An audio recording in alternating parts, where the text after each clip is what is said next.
Aquarius, kia ora. This is your reading for eclipse time, solar eclipse, full solar eclipse that was occurring earlier today. But of course we don't see it down here, do we? So North America, I'm guessing maybe the west of Ireland, maybe. So anyway, all the readings are up. So check out, if you know what your ascendant, moon are in, check those out too, Aquarius. But this is for you. We're trying to keep them succinct. Maybe there's been some success at that. Maybe there hasn't been as well, if that made sense. This is getting to the end of them now. So anyway, I'm just trying to keep them shorter because of our attention spans, of course, have become a little bit compromised. So let's see. Aquarius for you. Interesting. Now there's an extra card coming out. Okay, so we're coming out here with a large level of clarity, objectivity, definitely. You know, an ability to sort of rise above, I don't know, particular things that are going on around us, not to be sort of sucked in, swept away too much. Look, I'll just go through these cards and then we'll clarify a little bit more. So we've got the Queen of Swords coming out, the Queen of Great Clarity. She's above the clouds, looking out there. She can see, she or he, whatever. She can see very clearly, and she's not afraid of making hard decisions that other people might think are a bit brutal, you know. Fair decisions that are hard ones. Look, we've got this Three of Swords here. We know the Three of Swords to be about sorrow and pain and what that feels like, because it's a common feeling, isn't it? We've all been hurt and all of that. We don't always have to be defensive. It's not always going to be the inevitable outcome, but it may well be something that you're remembering from the past at this current time. Of course, clarification will peel back the onion layer a little bit more for us, Aquarius. Then we've got the Four of Cups, which is a wonderful card.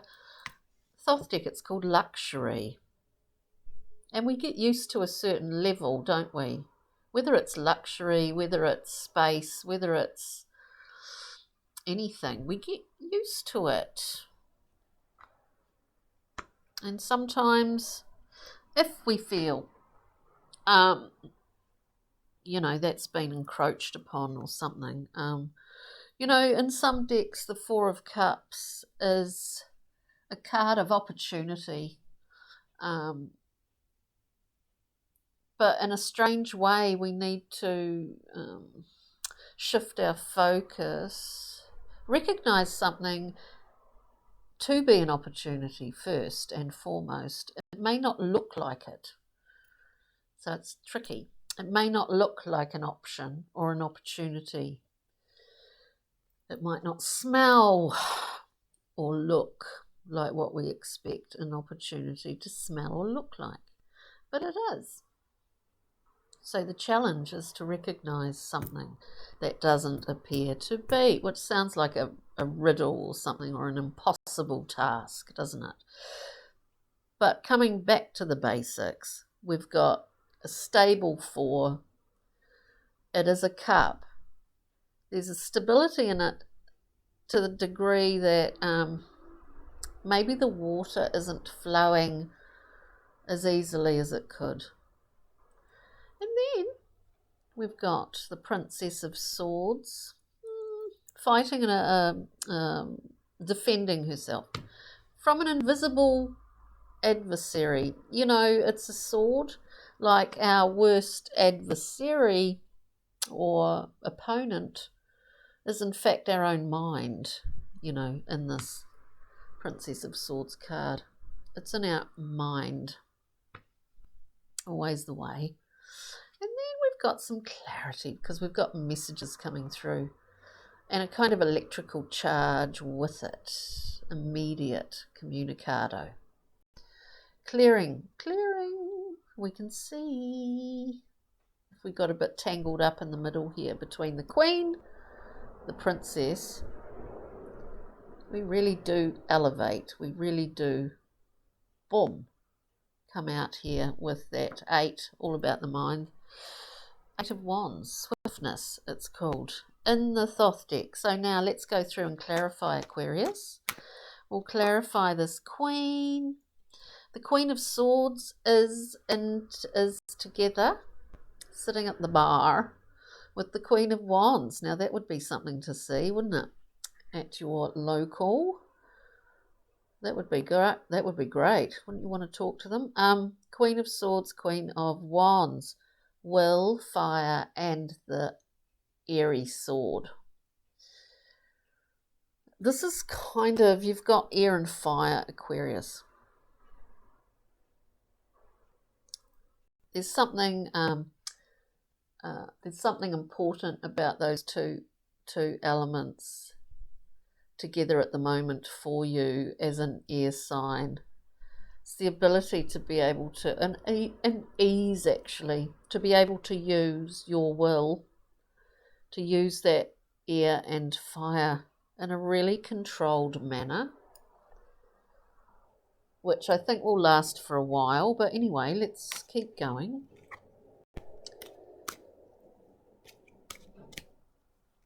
Because if we can discern very clearly in the Queen of Swords, we can certainly go and get exactly what we want in the Queen of Wands, is what I'm saying.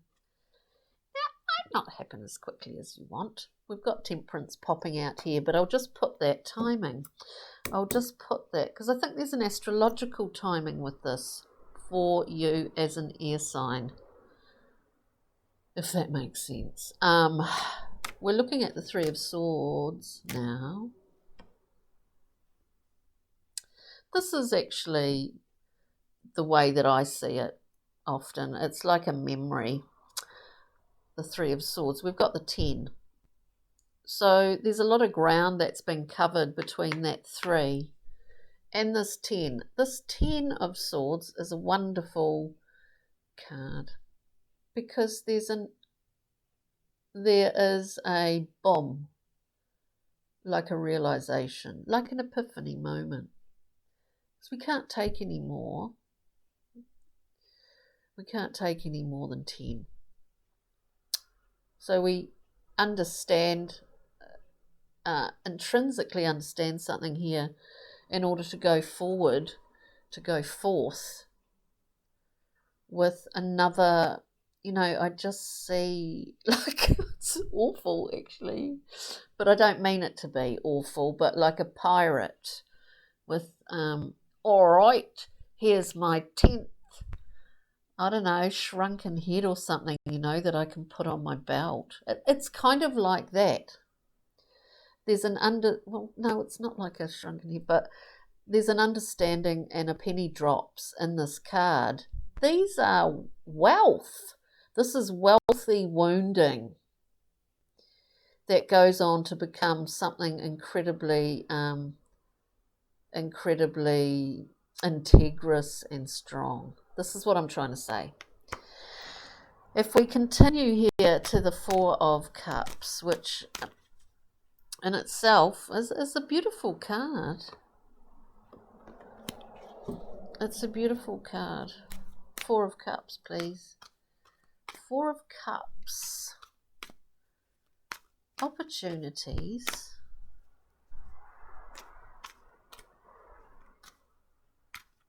Have we got the strength? Come on, we've got the strength to accept an offering of a cup, haven't we? we've got the Queen of Swords again. Oh, there's a very protective Queen here. We're being very discerning. And that's a good thing, Aquarius, to have that level of clear sight I'm talking about. It's as if nothing else really matters except that, this sort of clarity. Is that right? Clarity. Yeah, because you know where it, like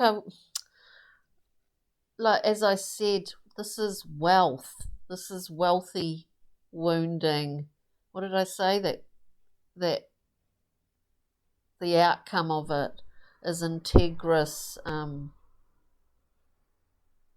empowerment, really. Understanding this. Now, with this Queen of Wands, Four of Cups, offering, well, yeah, we can leave it, take it or leave it, or are we too tired to even accept it? We get the Queen of Swords. There's something about this that links. We have the Five of Discs, a card of a lack mentality. Now, this is something that you understand and that you've worked through, Aquarius. We all have that. It's an archetype, isn't it? We all have this sort of victim mentality sometimes. We all feel that sometimes. We're not superhuman.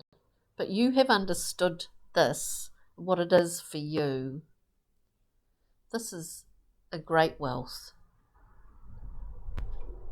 This is huge wealth, actually. Now, Princess of Swords, we understand. The key here for you, Aquarius, is that you understand how your mind works.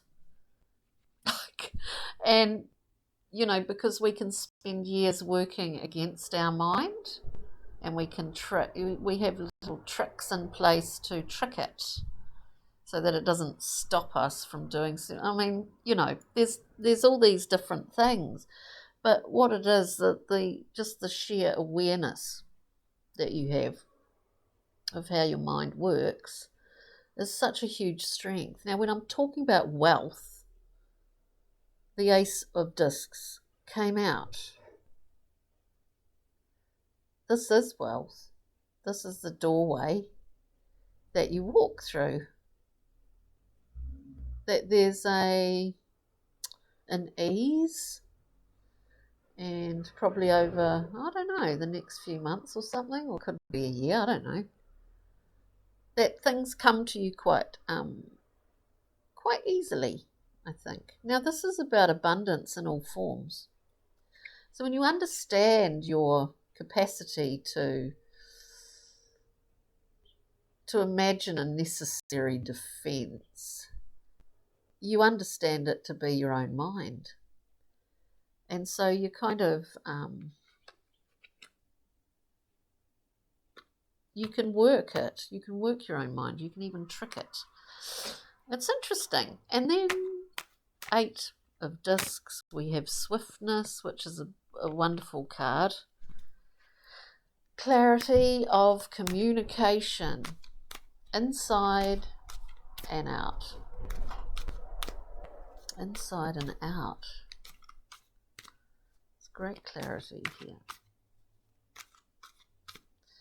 Can we get a clarifying card? Speaking of clarity, for Aquarius, please. For Aquarius, clarity, memories. Memories of childhood. Memories, you know, often the Six of Cups, we're giving here very freely.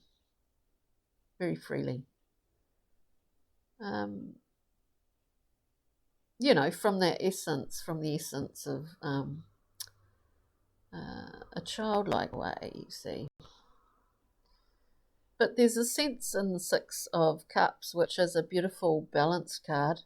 There is a sense that I often think that, of course, the past can bleed, as the future can bleed into the present. And we see this as a past bleeding into the present moment. Where there's there's an emotional reaction to that. Communication, maybe someone from the past gets in touch. I mean, that's the most literal way you could look at it, but there was a reminder here. There is a reminder of that ability to, Aquarius being, there's a great focus on the mind here, on working with your mind. We get reminded, emotionally, people from the past or whatever it happens to be. Oh, sorry, I just thought someone came in. The past comes into the present, and we have a physical, heart-based reaction or feeling about it, is what I'm saying. Anyway, let's get a Brian Froud just as an overview of this reading. Oh, yeah. Wow. You got the whole world in your hands. So we've got the Bright Mother. Look, there's a lot, you're the axis for a lot of people here. You're the axis of a lot of things for a lot of people. And a kind of, if you want to look at it, like a bit of a shining light. It's a beautiful card, the Bright Mother. And Aquarius, rock, mineral, crystal, what is it going to be? What is it going to be for Aquarius today? Wow. So we're shining bright. What else was there something else that came out? Oh, yes. So we had the Bright Mother. I didn't see these other cards. Excuse me, I've got a bit of a sinus problem. So we had the Bright Mother, but also Aquarius. The Spirit Dancer, breaking free. You've broken free from your own limitation here. And we enter into full expression. Fully expressing. In a way that you didn't think you could, maybe. So that's beautiful. And then we have the Sage. I'm talking, as I said, you're the axis for a lot of people. Sorry, Aquarius. For a lot of people in the Bright Mother. Now we see the Sage here with a kind of 360-degree vision, eyesight, sight, clear sight. So we're talking big sort of, big optics, as it were, wide landscape. And a lot of knowledge gained over time. Very interesting, Aquarius. And you get, orange calcite. It's a very uplifting stone. Boosting self-esteem, expressing sexuality, psychological healing, and energetic living. And that is you, Aquarius, all up, isn't it? So on that note, thanks for joining me. Take good care. Do like and subscribe and all of that. If this reading gave you anything, I hope it did. And take good care. And we'll see you next time, Aquarius. Ka kite, bye.